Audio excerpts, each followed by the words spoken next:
Macca's Guides. Hey everyone, Macca here, continuing Zombie Army 4 Collectibles Guide. This is Mission 6 called Molten Nightmare. As soon as we begin Chapter 1, you'll exit out the safe room and you can pretty much instantly find a document which is pretty well hidden. You'll need to go up the stairs and around the ledge, and then you'll need to sprint off of the ledge in order to do an automatic jump, and it'll hang you on the ledge. Pull yourself up, jump through the window, and find the document inside. This one's tricky even if you already know where the document is because you have the symbol on screen. Figuring out how to get there is actually a little bit difficult. Eventually you'll run up a hill and your objective will change to survive the cliff top ambush. From where we entered the area, walk all the way across into the small shed, finding a comic inside on a small table near the window ledge. You'll then go through 2 fence doors, enter an open area where you are tasked with repairing the water pump. There'll be a ton of zombies here. Before you do that, you might want to go up kind of above where you entered from using one of the 2 staircases leading up there. There will be an NPC here who ends up actually helping you a little bit. And not far from him there is a small door with a upgrade weapon kit inside just to the left of the doorway. You'll then work your way up a hill and you'll be asked to traverse the river of lava. You'll go up this small staircase and through the door. I believe an enemy waits on the other side of this door for you, so make sure you take them out. But once you go through the door, there should be a very obvious zombie hand directly in front of you walking the tightrope. Just take it out before moving on. Near the beginning of Chapter 2, you'll eventually inspect this guy and go through the door that newly opened.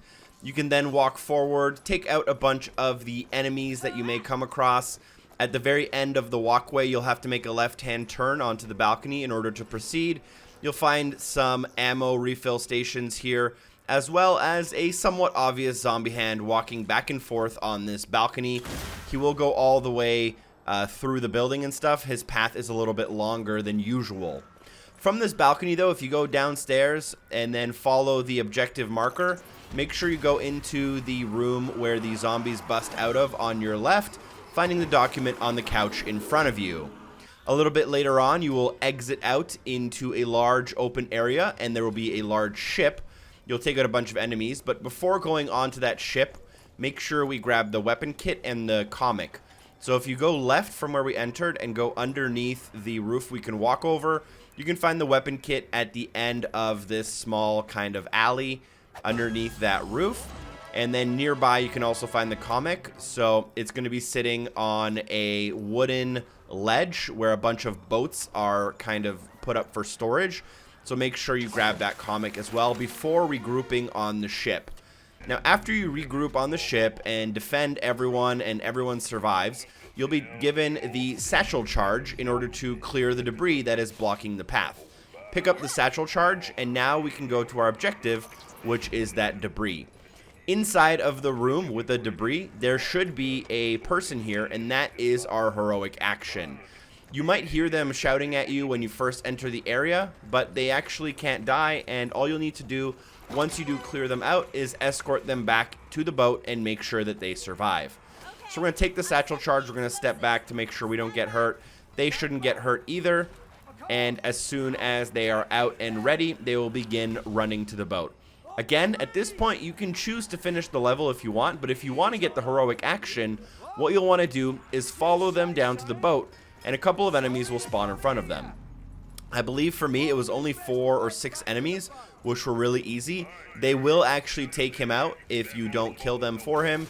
And additionally, if you exit to the safe room before he makes his way back, you can actually end up kind of failing because of being too fast in terms of exiting the level.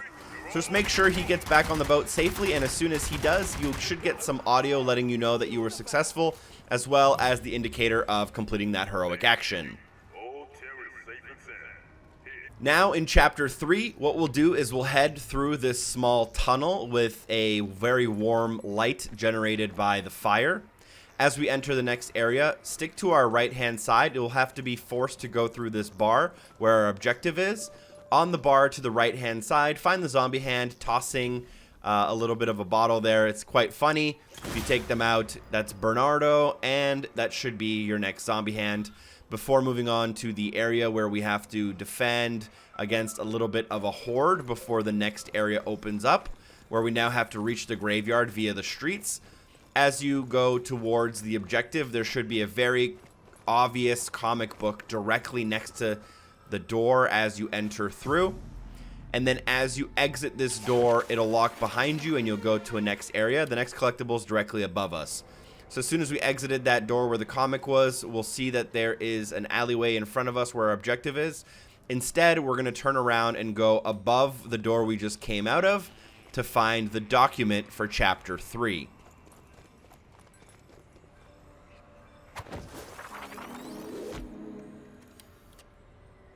Last but not least, in Chapter 3, we will reach a little bit of a memorial garden. There's a bunch of enemies to take out here, which I've already done. As you run through, about halfway through, turn to the right-hand side to find a small section, and then take a small right-hand turn once inside to find a little bit of a catacombs burial site where you can find a weapon kit at the end. Last but not least, we have Chapter 4. This is the last chapter in this mission. As soon as we exit out of the safe room, walk forward. Once you notice the big castle in front of you, instead of going towards the objective to the right, make sure we turn to the left, go inside of the building, and find the comic at the far end.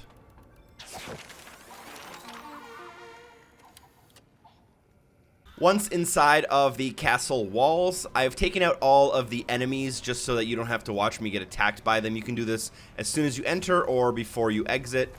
Walk forward and to the right and notice a small house where you can vault in through one of the windows. Do so and pick up a document. Now what we can do is turn around and from the direction we came in, facing to the left, go up the stairs where our objective is. Just before those stairs, make sure you look down and kind of right in front of you, and you should be able to notice a zombie hand running back and forth between the back room and the outside here. Last but not least, we'll have a weapon kit, so go up the stairs to the left, and what we'll need to do is find the abandoned explosive. You need to do this twice, and this is the first instance. I've taken out a turret enemy, and as soon as you reach the end of this hall, a bunch of enemies will come out of this door. I've taken care of all of them as well. Once you take care of them, go inside of that room they spawned in to find a weapon kit in the corner. Thank you so much for watching Mission 6. I hope this video was helpful. Make sure you drop a like, share the series with a friend. I'll reach you in the next video, and hopefully you enjoyed. Special thanks to everyone on Patreon for supporting the show. Shout out to 00. Peace.